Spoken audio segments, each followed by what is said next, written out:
ਤੁਹਾਡਾ ਨਾਂ ਕੀ है और तुसी किहड़े इलाके तो हैं? हमारा डिस्ट्रिक्ट बठिंडा है। अच्छा, तो रहने वाले खास पंजाब में ही है, जिला बठिंडा बजता है। अच्छा, बठिंडा की बोली मुख्तलिफ है? जो बठिंडा की मलवई बोली है ना हमारी बठिंडे की। अच्छा अच्छा, मलवई बोली है, ठीक है। जिस तरह साढ़े पंजाब इधर पंजाब दे विच भी मुख्तलिफ जुबानां हैगियां ने, ठीक है, लहजे हैगे ने। ਮਾਝਾ ਸਾਡੇ ਪੰਜਾਬ ਦੇ ਬੇਸਿਕਲੀ 3 ਜ਼ਿਲ੍ਹੇ ਹਨ, 3 ਮਤਲਬ ਸਟੇਟਾਂ। पंजाब दे 3 ਜ਼ਿਲ੍ਹੇ है। ਪੰਜਾਬ ਦੇ ਵਿੱਚ 3 ਤਰ੍ਹਾਂ ਦੀ ਭਾਸ਼ਾ ਬੋਲੀ ਜਾਂਦੀ ਅੱਛਾ, ਅੱਛਾ। ਮਾਝਾ, ਮਾਲਵਾ, ਦੁਆਬਾ। ਜਿਹੜਾ ਮਾਝਾ ਵਾ ਪਿਓਰ ਮਤਲਬ ਠੇਠ ਪੰਜਾਬੀ ਉੱਥੇ ਬੋਲੀ ਜਾਂਦੀ। ਜਿਹੜਾ ਦੁਆਬਾ ਜਾਂਦੇ ਉੱਥੇ ਥੋੜੀ ਚੇਂਜ ਹੋ ਜਾਂਦੀ, ਮਲਵਈ ਦੇ ਵਿੱਚ ਵੀ ਚੇਂਜ ਹੋ ਜਾਂਦੀ। ਮਤਲਬ 3 ਤਰ੍ਹਾਂ ਦੀ ਬੋਲੀ ਸਾਡੀ ਪੰਜਾਬੀ। ਪਰ ਕੀ ਹੈ ਵੀ ਅਸੀਂ 10 ਤਰੀਕ ਦੇ ਇੱਥੇ ਆਏ ਹਾਂ, ਸਾਨੂੰ ਇੱਕ ਭਰਾਵਾਂ ਵਾਲਾ ਪਿਆਰ ਮਿਲ ਰਿਹਾ ਵਾ। हाँ, ਮੈਂ ਕਹਿੰਦਾ ਇੱਥੇ ਰਿਹਾਇਸ਼ੀ ਤੋਂ ਲੈ ਕੇ ਖਾਣ ਪੀਣ ਤੱਕ, ਫਸਟ ਏਡ ਤੱਕ ਬੜਾ ਵਧੀਆ ਸਾਰਿਆਂ ਨੇ ਪਿਆਰ ਸਤਿਕਾਰ ਜਿਹੜਾ ਦਿੱਤਾ ਵਾ। ਤੇ ਅਸੀਂ ਚਾਹੁੰਦੇ ਹਾਂ ਵੀ ਆ ਜਿਹੜਾ ਪਾਸਪੋਰਟ ਜਾਂ ਵੀਜ਼ਾ ਸਿਸਟਮ ਹੈ। देखो मैं एक चीज़ मैं तो गल करती भी मैं एक चीज़ कह देवां रोक के टोक के कि मैं कोई किरपान नहीं लाई हुई नाल कि मैं ज़बरदस्ती कोई बयान लेनी पई और मैं किसी नाल भी कुछ नहीं आख्या।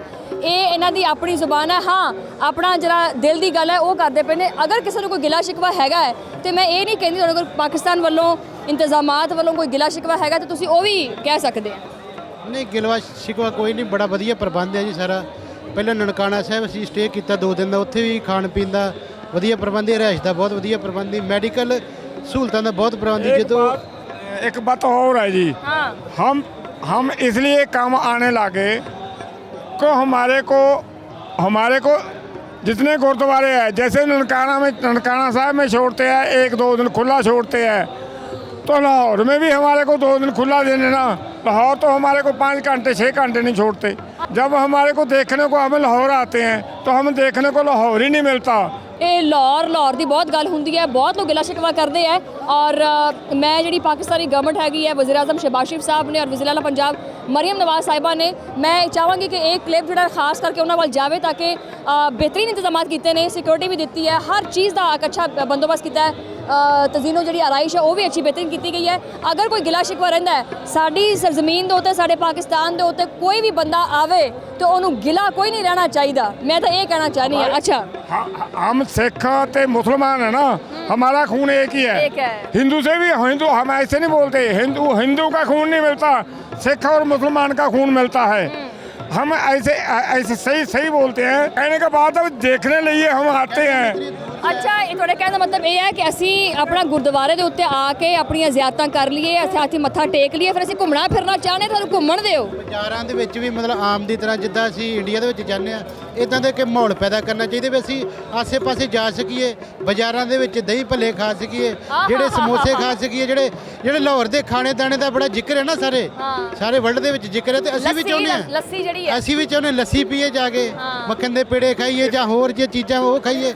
साढ़े पुराने बुजुर्ग जोड़े हमारे को भी लाहौर हमारे को 2 दिन देखने के चाहिए भी, देखने वाली चीज़ है लाहौर। हुण सारा मेरी गल सुनो ना, हुण सारा काम की हुण असीं अपने मोढे ते चक्की फिरीए। अच्छा मेरी गल सुनो ना, सरकार नूं भी चाहिए। अच्छा फिर ये भी, अच्छा मैनूं तुसीं दसो कि तुहाडा की गिला हैगा, तुसीं भी कुछ कहंदे पए सी। ਸਾਡਾ ਤਾਂ ਇਹ ਗਿਲਾ ਵੀ ਜਿਵੇਂ ਤੁਸੀਂ ਸਾਨੂੰ ਬੁਲਾਉਂਦੇ ਆ, ਪਿਆਰ ਕਰਦੇ ਹੋ, ਉਵੇਂ ਸਾਡੀ ਸਰਕਾਰ ਨੂੰ ਵੀ ਉਧਰੋਂ ਛੁੱਟੀ ਦੇਣੀ ਚਾਹੀਦੀ, ਰਾਹ ਖੋਲ੍ਹਣਾ ਚਾਹੀਦਾ। ਸਾਰਾ ਕਰਤਾਰਪੁਰ ਤੋਂ ਲਾ ਕੇ ਇੱਥੇ ਤੱਕ ਸਾਰਾ ਰਾਹ ਇੱਧਰ ਖੁੱਲ ਜਾਵੇ ਤੇ ਸਾਡੀ ਸਰਕਾਰ ਵੀ ਖੋਲ ਦੇਵੇ। ਤੁਸੀਂ ਕੋਈ ਹੈ ਨਹੀਂਗਾ, ਸਾਰੇ ਇੱਕੋ ਆ, ਬਿਹਾਰ ਕੋਈ ਫਰਕ ਨਹੀਂਗਾ। ਸਰਕਾਰਾਂ ਦੀਆਂ ਰਾਜਨੀਤੀਆਂ ਨੇ, ਕੁਰਸੀਆਂ ਦਾ ਹੀ ਰੌਲਾ, और कोई रोना नहीं का, बेड़ा ही गर्क होया हुआ है। नहीं वो बात नहीं, हमारा इतनी तुम मीडिया वाले सब कुछ कर सकते हो, हमारी बात तुम सरकार तक मीडिया कहाँ नहीं कहाँ बता सकता है भी। जो सिख सरदार आते हैं ना भी, उनको जलंधर भी 2 दिन देखने दे दिया करो। लाहौर, हाँ लाहौर उसको भाई लाहौर दियां ਜਿਹੜੀਆਂ ਧੁੰਮਾਂ ਪਈਆਂ ਨੇ ਨਾ, ਮੇਰੀ ਗੱਲ ਸੁਣ ਲਓ, ਲਾਹੌਰ ਤੁਹਾਨੂੰ ਤਾਂ ਨਹੀਂ ਲੈ ਕੇ ਜਾਂਦੇ ਵੀ ਇੱਕ ਵਾਰੀ ਲੈ ਗਏ ਨਾ ਤੇ ਤੁਸੀਂ ਆਣਾ मैं नहीं जाना किसी पासे ਨੂੰ, मैं तो ਇੱਥੇ ही आ ਹੁਣ। ऐसा नहीं ना करते, हम ऐसा नहीं करते, हमारे को 2 दिन लाहौर देखने को जरूर दिया करो। अच्छा, ये जो गिला शिकवा है ना, मेरे ख्याल दे विच अगर मेरा ये प्रोग्राम तुहाडे जान तो पहले अगर हकामे बाला तक पहुँच जाता तो मैं रिक्वेस्ट करांगी मेरे वालों वज़ीर आला पंजाब मरियम नवाज़ साहिबा नूं खास करके खसूसी तौर पर यह दरख्वास्त है कि जिन्ने भी लोग हैगे ने सिख यात्री ने ਉਹਨਾਂ ਨੇ ਤੁਹਾਡੇ ਕੋਲੋਂ ਲਾਹੌਰ ਦੇਖਣ ਦੀ ਖਾਹਿਸ਼ ਕੀਤੀ ਹੈ। ਔਰ ਜਿਹੜੇ ਹਾਂ ਮਤਲਬ ਲਾਹੌਰ ਨਾ ਜਿੱਦਾਂ ਸਾਡਾ ਅੰਮ੍ਰਿਤਸਰ ਆ, ਉਹਦੀਆਂ ਗਲੀਆਂ, ਉਹ ਪੁਰਾਤਨ ਜਿਹੜਾ ਦ੍ਰਿਸ਼ ਆ, ਯਾਨੀ ਇਹਨਾਂ ਦੇ ਕਹਿਣ ਦਾ ਮਕਸਦ ਇਹ ਹੈ ਕਿ ਜੋ ਅਸੀਂ ਗੱਲਾਂ ਬਾਤਾਂ ਸੁਣਦੇ ਹਾਂ ਲਾਹੌਰ ਦੇ ਬਾਰੇ ਦੇ ਵਿੱਚ ਕਿ ਵੀ ਉੱਥੇ ਫਲਾਣਾ ਖਾਣਾ ਬੜਾ ਮਸ਼ਹੂਰ ਹੈ, ਉੱਥੇ ਦੀ ਦਾਲ ਬੜੀ ਮਸ਼ਹੂਰ ਹੈ, ਅਖੇ ਪਾਏ ਬੜੇ ਮਸ਼ਹੂਰ ਨੇ, ਅਖੇ ਲੱਸੀ ਬੜੀ ਮਸ਼ਹੂਰ ਹੈ, ਤੇ ਸਾਨੂੰ ਉਹ ਜਗ੍ਹਾ ਜਿਹੜੀ ਨਾ ਉਹ ਦੇਖਣ ਦਾ ਮੌਕਾ ਮਿਲੇ। ਤਾਂ ਮੈਂ ਇਹ ਦਰਖਾਸਤ ਕਰਨਾ ਚਾਹਨੀ ਹਾਂ ਕਿ ਜਿੰਨੇ ਸਿੱਖ ਯਾਤਰੀ ਖਾਸ ਕਰਕੇ ਜਿਹੜੇ ਆਪਣੇ ਚੜ੍ਹਦੇ ਪੰਜਾਬ ਤੋਂ ਆਏ ਹੈ ਜਾਂ ਦੁਨੀਆ ਦੇ ਕਿਸੇ ਵੀ ਕੋਨੇ 'ਚੋਂ ਆਏ ਹੈ, ਉਹਨਾਂ ਵਾਸਤੇ ਇੱਕ ਬੱਸ ਦਾ ਜਾਂ 2 ਬੱਸਾਂ ਦਾ ਇਤਮਾਮ ਕਰਕੇ ਇੱਕ ਛੋਟਾ ਜਿਹਾ ਟੂਰ ਜਿਹੜਾ ਨਾ ਉਹਨੂੰ ਸੈਗਮੈਂਟਾਈਜ਼ ਕਰ ਦਿੱਤਾ ਜਾਵੇ ਤਾਂ ਕਿ ਉਹਨਾਂ ਨੂੰ 2 ਘੰਟੇ ਦੀ ਜਾਂ 3 ਘੰਟੇ ਦੀ ਜਿਹੜੀ ਤਫਰੀ ਹੈ ਉਹਦੀ ਵਜ੍ਹਾ ਹੈਗੀ ਹੈ। ਕਿਉਂਕਿ ਨੋ ਡਾਊਟ ਜੀ ਵਜ਼ੀਰ ਪੰਜਾਬ ਮਰੀਮ ਨਵਾਜ਼ ਸਾਹਿਬਾ ਨੇ ਪੰਜਾਬ ਵਾਸਤੇ ਬਹੁਤ ਬਿਹਤਰੀਨ ਕੰਮ ਕੀਤੇ ਨੇ ਔਰ ਪੰਜਾਬ ਦੀ ਆਵਾਮ ਵਾਸਤੇ ਜਿਹੜਾ ਨਾ ਉਹ ਤਫਰੀ ਵਾਸਤੇ ਵੀ ਬਿਹਤਰੀਨ ਇੰਤਜ਼ਾਮਾਤ ਕੀਤੇ, ਬਸੰਤ ਦਾ ਇਵੈਂਟ ਵੀ ਕਰਾਇਆ। ਇਸੇ ਤਰ੍ਹਾਂ ਇਹ ਜਿਹੜੇ ਮੇਰੇ ਸਿੱਖ ਭੈਣ ਭਰਾ ਆਏ ਆ, ਇਹਨਾਂ ਦਾ ਕਹਿਣਾ ਇਹ ਹੈ ਕਿ ਸਾਨੂੰ ਵੀ ਲਾਹੌਰ ਵੇਖ ਲੈਣ ਦਿਓ, ਅਸੀਂ ਵੀ ਘੁੰਮਣਾ ਫਿਰਨਾ ਚਾਹੁੰਦੇ ਹਾਂ, ਸਾਨੂੰ 2 ਦਿਨ ਦਾ ਮੌਕਾ ਦਿਓ। ਯਾਨੀ ਇਹ ਮੇਰੇ ਖਿਆਲ ਦੇ ਵਿੱਚ ਮੇਰਾ ਇਹ ਦਿਲ ਕਹਿੰਦਾ ਹੈ ਕਿ ਮੇਰੀ ਇਹ ਗੱਲ ਮਰੀਮ ਨਵਾਜ਼ ਸਾਹਿਬਾ ਮੇਰੀ ਇਹ ਗੱਲ ਯਕੀਨਨ ਮੰਨਣਗੇ। ਮੈਂ ਮਰੀਮ ਨਵਾਜ਼ ਕਹਿਣਾ ਚਾਹੁੰਦਾ ਵੀ ਅਸੀਂ ਉਹ ਵੀ ਸਾਡੇ ਇਲਾਕੇ ਦੇ ਆ, ਉਹ ਜਾਤੀ ਉਮਰਾ ਦੇ ਆ ਜਾਤੀ ਉਮਰਾ, ਹਾਂ। ਤੇ ਸਾਡਾ ਬਿਲਕੁਲ ਉਹਨਾਂ ਦਾ ਪਿੰਡ ਜਿਹੜਾ ਨਜ਼ਦੀਕ ਆ, ਤੇ ਅਸੀਂ ਉਹਨਾਂ ਨੂੰ ਮਿਲਣਾ ਵੀ ਚਾਹੁੰਦੇ ਆ ਇੱਥੇ, ਕਿਉਂਕਿ ਬਹੁਤ ਸੰਗਤ ਦੀ ਡਿਸਟ੍ਰਿਕਟ। ਲੋ ਜੀ ਹੁਣ ਤਾਂ ਹੋ ਗਏ, ਹੁਣ ਤਾਂ ਤੁਹਾਡੀ ਰਿਸ਼ਤੇਦਾਰੀ ਪੈ ਗਈ। ਸਾਡੀ ਭੈਣ ਜੀ ਵੱਡੇ ਲੱਗਦੇ ਆ ਜੀ। ਮਰੀਮ ਨਵਾਜ਼ ਸਾਹਿਬਾ ਨਾਲ ਰਿਸ਼ਤੇਦਾਰੀ ਪੈ ਗਈ ਤੁਹਾਡੀ, ਹੁਣ ਇਹ ਮਿਲਣਾ ਵੀ ਚਾਹੁੰਦੇ ਆ। ਅਸੀਂ ਤੇ ਮਿਲਣਾ ਵੀ ਚਾਹੁੰਦੇ ਕਿਉਂਕਿ ਅਰੋੜਾ ਸਾਹਿਬ ਮਿਲੇ ਆ, ਯੂਸਫ ਸਾਹਿਬ ਮਿਲੇ ਆ, ਨਾਸਿਰ ਜੀ ਮਿਲੇ, ਉਹਨਾਂ ਨੇ ਬੜਾ ਵਧੀਆ ਸਾਡਾ ਵੈਲਕਮ ਜਿਹੜਾ ਉੱਥੇ ਨਨਕਾਣਾ ਸਾਹਿਬ ਕੀਤਾ। ਇੱਥੇ ਵੀ ਅਸੀਂ ਉਹਨਾਂ ਨਾਲ ਗੱਲ ਪਤਾ ਕਰਦੇ, ਕੱਲ ਦੇ ਇੱਥੇ ਰਹੇ, ਲੋਕਾਂ ਦੇ ਵਿੱਚ ਹੀ ਰਹੇ, ਸਾਡੇ ਵਿੱਚ ਹੀ ਰਹੇ। ਹੁਣ ਵੀ ਇੱਥੇ ਕਾਨਫਰੰਸ ਚੱਲ ਰਹੀ ਹੈ, ਉਹਨਾਂ ਨੇ ਸਾਰੀ ਸੰਗਤ ਦਾ ਧੰਨਵਾਦ ਕੀਤਾ ਵਾ। ਉਹਨਾਂ ਨੇ ਪੁੱਛਿਆ ਵੀ ਜੇ ਕੋਈ ਕਮੀ ਆ ਤੇ ਤੁਸੀਂ ਸਾਨੂੰ ਮਾਫੀ ਕਰ, ਲੇਕਿਨ ਕਮੀ ਕੋਈ ਨਹੀਂ, ਖਾਣ ਪੀਣ ਦਾ ਵਧੀਆ ਖੁੱਲਾ ਪ੍ਰਬੰਧ ਆ ਸਾਰੇ। ਮਤਲਬ ਹੈ ਕਿ ਗਿਲੇ ਇੰਨੇ ਨਹੀਂ ਸੀ ਹੈਗੇ। ਅਸੀਂ ਬਹੁਤ ਖੁਸ਼ ਹਾਂ ਜੀ, ਅਸੀਂ ਭਾਰਤ ਤੋਂ ਆਏ ਹਾਂ, ਪਾਕਿਸਤਾਨ ਦੀ ਇਸ ਬਹੁਤ ਖੂਬਸੂਰਤ ਧਰਤੀ ਤੇ ਭੇਜਿਆ, ਗੁਰੂਆਂ ਦੀ ਧਰਤੀ ਤੇ ਭੇਜਿਆ। ਇੱਥੇ ਆ ਕੇ ਸਾਨੂੰ ਜੋ ਪਿਆਰ ਮਿਲਿਆ ਅਸੀਂ ਉਹ ਤੁਹਾਨੂੰ ਬਿਆਨ ਨਹੀਂ ਕਰ ਸਕਦੇ। ਬਹੁਤ ਸਾਡਾ ਸਤਿਕਾਰ ਹੋਇਆ ਹੈ, ਕਿਸੇ ਤਰ੍ਹਾਂ ਦੀ ਕੋਈ ਪ੍ਰੋਬਲਮ ਨਹੀਂ ਹੋਈ ਸਾਨੂੰ ਇੱਥੇ ਆ ਕੇ। ਅਸੀਂ ਜੋ ਅਰਦਾਸਾਂ ਕਰਦੇ ਸੀ ਅੱਜ ਤੱਕ ਸਾਡੀਆਂ ਅੱਜ ਅਰਦਾਸਾਂ ਪ੍ਰਵਾਨ ਹੋਈਆਂ ਹੈ। ਵਾਹਿਗੁਰੂ ਨੇ ਸਾਨੂੰ ਸੱਚੇ ਪਾਤਸ਼ਾਹ ਆਪਣੇ ਗੁਰਧਾਮਾਂ ਦੇ ਦਰਸ਼ਨ ਦਿਦਾਰੇ ਬਖਸ਼ੇ ਹਨ। ਸੱਚੇ ਪਾਤਸ਼ਾਹ ਸਾਰੀ ਸੰਗਤ ਦਾ, ਸਾਰੇ ਮਿਨਿਸਟਰਾਂ ਦਾ, ਪਾਕਿਸਤਾਨ ਦੇ ਜੋ ਵੀ MP ਵਗੈਰਾ ਸਭ ਸਾਰਿਆਂ ਦਾ ਤਹਿ ਦਿਲੋਂ ਧੰਨਵਾਦ ਕਰਦੇ ਹਾਂ ਵਾਹਿਗੁਰੂ ਸੱਚੇ ਪਾਤਸ਼ਾਹ, ਜਿਸ ਤਰ੍ਹਾਂ ਇਹਨਾਂ ਨੇ ਸਾਡੇ ਆਏ ਤੇ ਉਦਾਸੀ ਜੀ ਕਿਉਂ ਆ ਗਈ ਹੈ? ਉਦਾਸੀ ਜੀ ਕਿਉਂ ਆ ਗਈ? ਨਹੀਂ ਕੋਈ ਉਦਾਸੀ ਨਹੀਂ ਹੈ, ਨਹੀਂ ਬਹੁਤ ਖੁਸ਼ ਹਾਂ। ਅਸੀਂ ਇਹੀ ਚਾਹੁੰਦੇ ਹਾਂ ਕਿ ਸਾਡੇ ਬੱਚਿਆਂ ਨੂੰ ਵੀ ਅੱਗੇ ਵਾਸਤੇ ਵੀਜ਼ੇ ਲੱਗੇ ਜਾਣ, ਕਿ ਬੱਚੇ ਵੀ ਸਾਡੇ ਇਹਨਾਂ ਗੁਰਧਾਮਾਂ ਦੇ ਦਰਸ਼ਨ ਕਰ ਸੱਚੇ ਪਾਤਸ਼ਾਹ। ਬਸ ਸਾਨੂੰ ਗੁਰਦਾਸਪੁਰ ਦਾ ਬਾਰਡਰ ਖੋਲ ਦਿਓ। ਸਰਕਾਰ ਕੋਲੋਂ ਜਿਹੜਾ ਨਾ ਉਹ ਬਾਰਡਰ ਜਿਹੜਾ ਨਾ ਉਹ ਖੁਲਵਾਉਣ ਦੀ ਨਾ ਗੱਲ ਕੀਤੀ ਜਾਵੇ ਆਪਣੀ ਸਰਕਾਰ। ਅਸੀਂ ਰਿਕੁਐਸਟ ਕਰਾਂਗੇ ਕਿ ਕਰਤਾਰਪੁਰ ਦਾ ਲਾਂਘਾ ਖੋਲ੍ਹਿਆ ਜਾਵੇ ਤਾਂ ਕਿ ਦਰਸ਼ਨ ਦਿਦਾਰੇ ਖੁੱਲ੍ਹੇ ਹੁੰਦੇ ਰਹਿਣ। ਅਸੀਂ ਬਹੁਤ ਖੁਸ਼ ਹਾਂ, ਬੱਚਿਆਂ ਵਾਸਤੇ ਵੀ ਅਰਦਾਸ ਕਰਦੇ ਹਾਂ ਸੱਚੇ ਪਾਤਸ਼ਾਹ ਸਾਡੇ ਬੱਚਿਆਂ ਨੂੰ ਵੀ ਇਹਨਾਂ ਦੇ ਗੁਰਧਾਮਾਂ ਦੇ ਦਰਸ਼ਨ ਦਿਦਾਰੇ ਹੋਣ। ਜੋ ਰਹਿੰਦੇ ਗੁਰਧਾਮ ਹਨ ਅੱਗੋਂ ਵਾਸਤੇ ਅਸੀਂ ਉਹਨਾਂ ਦੇ ਵੀ ਦਰਸ਼ਨ ਕਰੀਏ। ਵਾਹਿਗੁਰੂ ਜੀ ਕਾ ਖਾਲਸਾ, ਵਾਹਿਗੁਰੂ ਜੀ ਦੀ ਫਤਿਹ।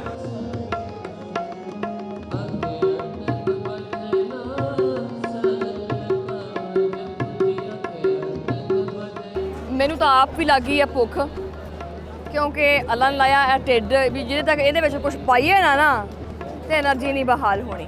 ਠੀਕ ਹੈ, ਤੇ ਇਹ ਲੰਗਰ ਖਾਣੇ ਵਾਲੇ ਪਾਸੇ ਆਈ ਹੋਈ ਹਾਂ ਔਰ ਮੈਂ ਜਿਹੜੇ ਬਹੁਤ ਸਾਰੇ ਯਾਤਰੀ ਹੈਗੇ ਨੇ ਜਿਹੜੇ ਜ਼ਿਆਰਤਾਂ ਕਰਨ ਵਾਲੇ ਹੈਗੇ ਨੇ ਉਹ ਆਪਣੀ ਪੇਟ ਪੂਜਾ ਕਰਦੇ ਪਏ ਹੈ। ਉਹ ਇਹਨੂੰ ਪਾਲੇ ਕਰਨਗੇ ਜਿਹੜਾ ਨਾ ਆਪਣਾ ਇੰਜਨ ਜਿਹੜਾ ਨਾ ਉਹ ਰੈਡੀ ਕਰਨਗੇ, ਫਿਰ ਚੱਲ ਸ਼ੁਰੂ ਹੋ ਜਾਣਗੇ। ਠੀਕ ਹੈ, ਤੇ ਮੈਂ ਤਾਂ ਬੋਲ ਕੇ ਵੈਸੇ ਥੱਕੀ ਪਈ ਹਾਂ, ਸੰਗ ਖੁਸ਼ਕ ਹੋਇਆ ਪਿਆ। ਢਿੱਡ ਜਿਹੜਾ ਨਾ ਉਹ ਕਹਿੰਦਾ ਕਿ ਵੀ ਮੈਨੂੰ ਕੁਛ ਹੁਣ ਖਵਾ ਆ ਕੇ ਲਈ ਜਾਂਦੇ ਆ ਹਲਵਾ ਮਾੜਾ ਚਖਾਓ, ਫਿਰ ਲੈ ਲਵਾਂ। ਅੱਛਾ, ਬਹੁਤ ਸ਼ੁਕਰੀਆ ਜੀ, ਬੁਰਾ ਤਾਂ ਨਹੀਂ ਲੱਗਿਆ? ਤੁਹਾਡੇ ਅੱਗੇ ਆ ਕੇ ਤੁਹਾਡੇ ਜਿਹੜੇ ਇੱਥੇ ਦੇ ਲੋਕ ਨੇ ਮਤਲਬ ਬਹੁਤ ਉਹਨਾਂ ਨੇ ਸਾਡਾ ਮਤਲਬ ਬਹੁਤ ਖਿਆਲ ਕੀਤਾ ਹੈ ਹਰ ਤਰਫੋਂ, ਮਤਲਬ ਸਾਨੂੰ ਬਹੁਤ ਆਰਾਮ ਹੈ। ਔਰ ਅਸੀਂ ਜਦ ਬੱਸ ਤੇ ਆ ਰਹੇ ਸੀ ਤਾਂ ਮੈਂ ਦੇਖਿਆ ਛੋਟੇ ਬੱਚੇ ਜਿਹੜਾ ਨੇ ਬਾਏ ਕਰਦੇ ਪਏ ਨੇ। ਹਾਂ, ਛੋਟੇ ਬੱਚੇ ਜਿਹੜੇ ਨੇ ਉਹ ਬਾਏ ਕਰਦੇ ਪਏ ਨੇ। ਅੱਛਾ ਨਾਜ਼ਰੀਨ,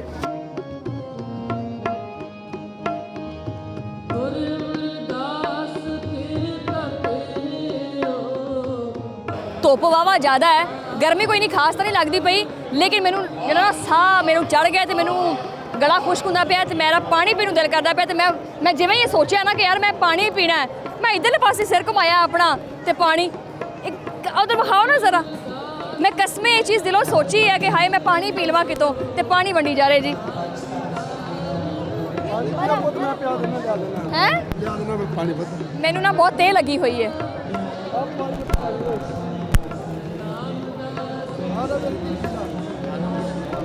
ਬਹੁਤ ਸ਼ੁਕਰੀਆ ਜੀ।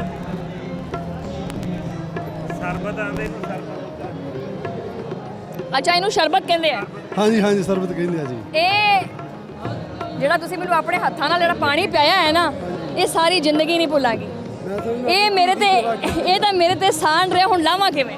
ਨਹੀਂ ਜੀ, ਧੀਆਂ ਦਾ ਸਹਾਨ ਨਹੀਂ ਹੁੰਦਾ ਮਾਪਿਆਂ ਦੇ।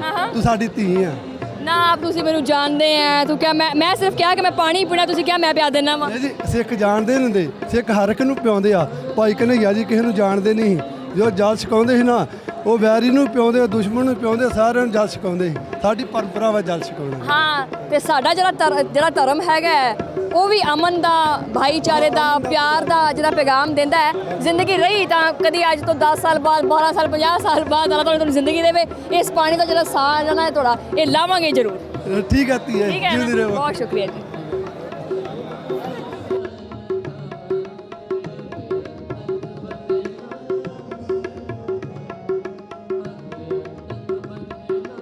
ਨਾਜ਼ਰੀਨ, ਜਿਸ ਤਰ੍ਹਾਂ ਕਿ ਇਹ ਵਿਸਾਖੀ ਦੀਆਂ ਰੌਣਕਾਂ, ਇਹ ਵਿਸਾਖੀ ਦਾ ਜਿਹੜਾ ਮੇਲਾ ਹੈਗਾ ਉਹ ਜਾਰੀ ਉਹ ਸਾਰੀ ਹੈ। ਔਰ ਇਸ ਜਗ੍ਹਾ ਦੇ ਉੱਤੇ ਆ ਕੇ ਬੰਦਾ ਕੋਈ ਚੁਟਕੀ ਵਜਾ ਕੇ ਜੀ ਅਸਲਾਮ ਵਾਲੇਕਮ ਕੀਤਾ ਤੇ ਵਾਲੇਕਮ ਸਲਾਮ ਕਰਕੇ ਅੱਲਾਹ ਹਾਫਿਜ਼ ਕਰ ਦਿੱਤਾ, ਇੱਦਾਂ ਨਹੀਂ ਚੱਲਦਾ।